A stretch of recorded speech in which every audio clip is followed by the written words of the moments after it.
pourquoi démarrer la sudation trop tôt, c'est une erreur. Et quand je dis trop tôt, c'est par exemple une semaine avant. Ce qui se passe dans ces situations, eh bien, c'est que quand tu commences à faire de la sudation une semaine avant, mais que derrière ta stratégie d'hydratation est normale, c'est-à-dire que tu bois normalement, eh bien, de façon inconsciente, tu vas te réhydrater progressivement par rapport à ce que tu as perdu durant ta séance. Autrement dit, le poids que tu as perdu durant ta séance, qui est majoritairement de l'eau, puisque tu as fait de la sudation, eh bien, tu vas le reprendre au fil des heures après ta séance.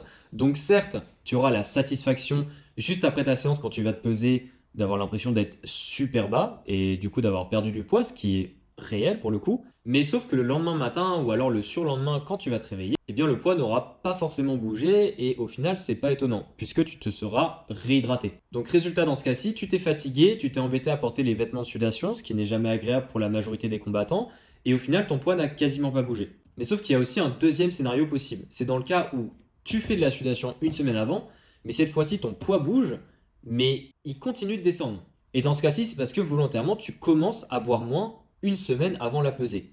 Et là, eh bien oui, ça marche au niveau du poids, mais c'est une grosse erreur aussi.